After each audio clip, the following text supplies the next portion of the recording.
Hello student, how are you today? Welcome back to science class. Before continue this lesson, we take a short recap what we learned yesterday.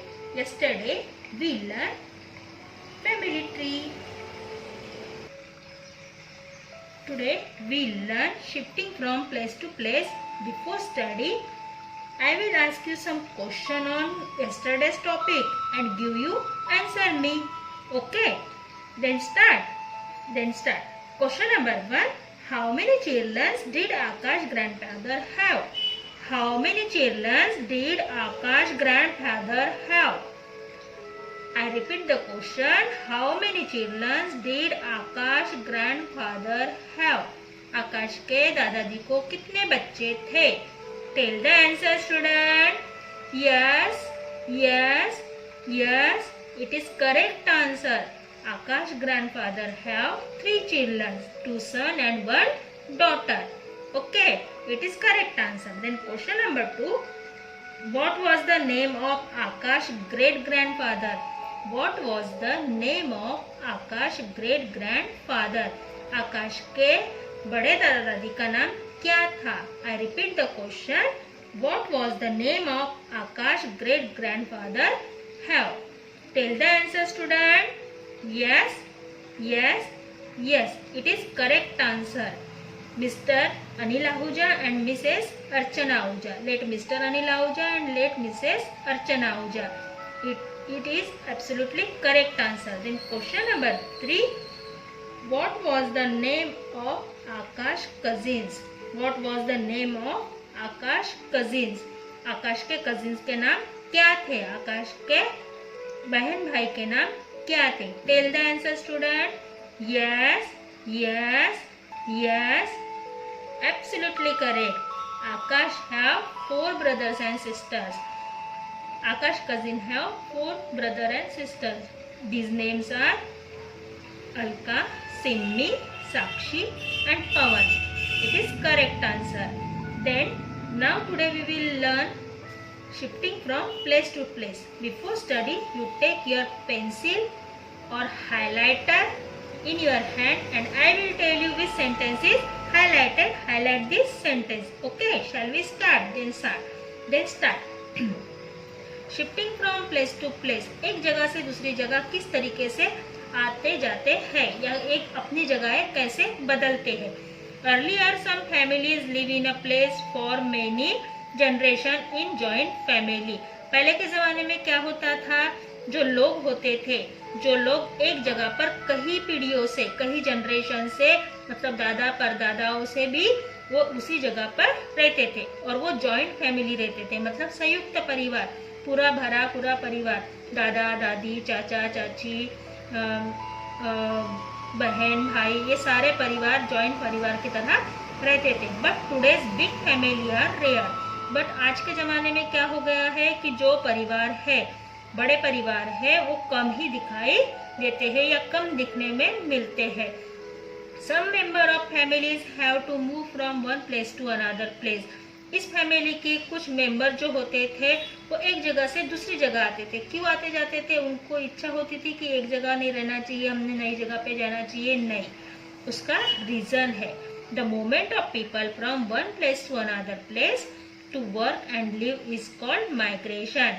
वो लोग एक जगह से दूसरी जगह इसलिए जाते थे ताकि वो अपने जीवित रहने के लिए या अपनी फैमिली को चलाने के लिए, काम करने के लिए एक जगह से दूसरी जगह जाकर रहते थे. उनको क्या कहा जाता था? माइग्रेशन. उनको क्या कहा जाता है? माइग्रेशन. मतलब ऐसे लोग जो, मतलब एक जगह से दूसरी जगह लोगों के आने जाने को क्या कहा जाता है? माइग्रेशन. मतलब हम लोग तिरोडा को छोड़कर गोंदिया शिफ्ट हो गए, मतलब हम तिरोडा से माइग्रेट होके कहाँ चले गए? गोंदिया चले गए. तो ये होता है माइग्रेशन. ये होता है migration. The people are called migrant. और ऐसे लोग जो एक जगह को छोड़ के दूसरी जगह पर जाते हैं, ऐसे लोगों को माइग्रेंट कहा जाता है. हम हाईलाइट करेंगे इस सेंटेंस को.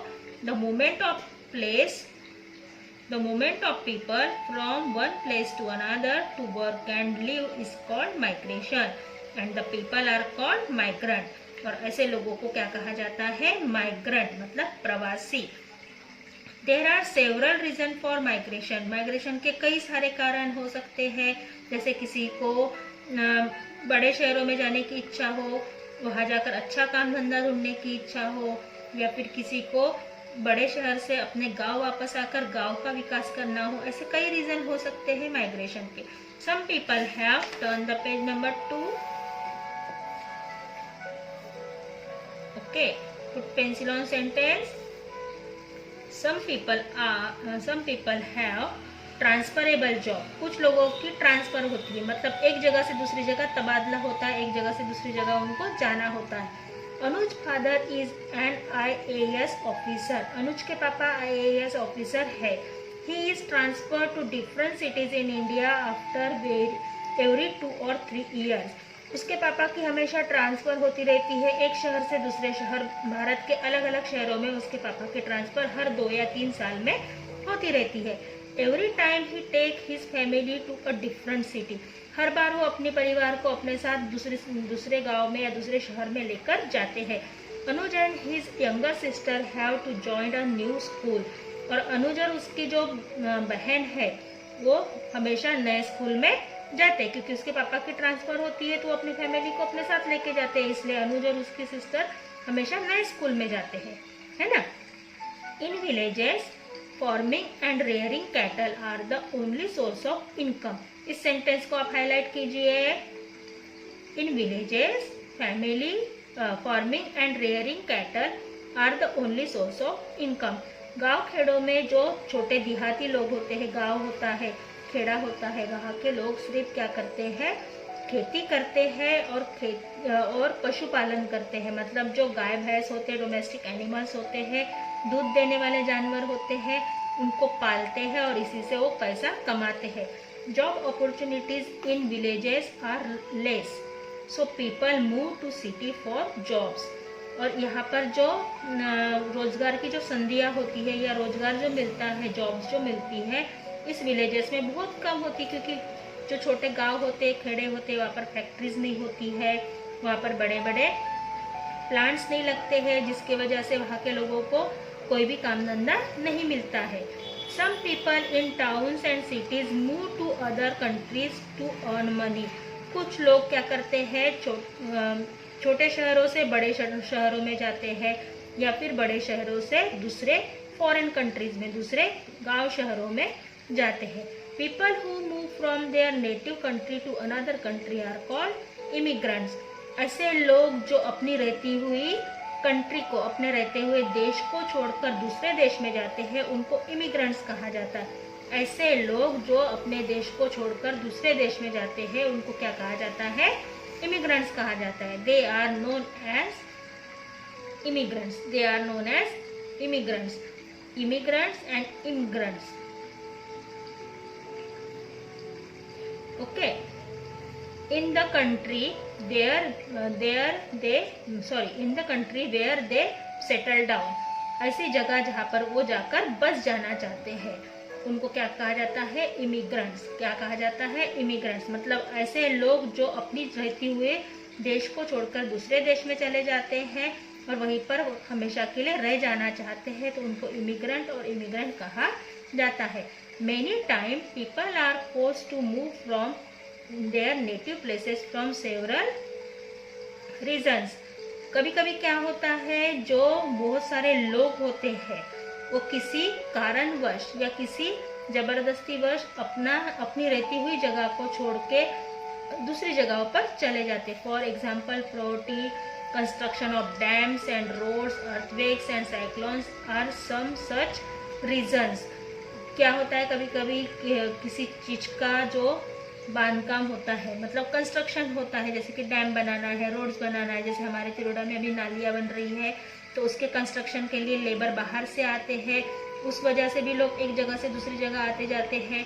या तो फिर अर्थक्वेक, भूकंप आता है, तूफान आता है, जो बाढ़ग्रस्त इलाके होते हैं हमेशा वहाँ पर बाढ़ आती है, ऐसी जगहों को छोड़कर लोग सेफ जगहों पर चले जाते हैं। हाईलाइट करेंगे प्रॉपर्टी से लेकर डिस्प्लेसमेंट तक। Okay, such a force movement is called displacement. और इस तरीके के बहाव को इस तरीके के जाने की वजह से क्या कहा जाता है, डिस्प्लेसमेंट कहा जाता है। Thousands of people are displace when a dam is constructed. जो बहुत सारे जो लोग होते हैं वो एक जगह से दूसरी जगह पर क्यों जाते हैं, डैम बनाने के लिए, या फिर स्लम आर डिमोलाइश, या फिर जो स्लम होते हैं उनको एक जगह से दूसरी जगह कंस्ट्रक्शन के लिए ले जाया जाता है। They face many problem at new place, और उनको नई जगहों पर जाने के बाद बहुत ज़्यादा प्रॉब्लम्स भी क्रिएट होती है ना। जो बहुत सारी जगहों पर, जैसे कि नए जगहों पर हम जाते हैं तो वहाँ के लोगों को हम पहचानते नहीं है, वहाँ की तौर तरीक़ों को हम पहचानते नहीं है, वहाँ पर हमें खाने पीने की प्रॉब्लम्स होती है क्योंकि हमको कोई पहचानता नहीं है वहाँ पर, है ना। इसीलिए वहाँ पर बहुत सारे प्रॉब्लम्स क्रिएट हो सकते हैं। Okay, after class I give you a home worksheet and you have to solve this home worksheet in your fair copy and it is compulsory. See you soon. Bye bye.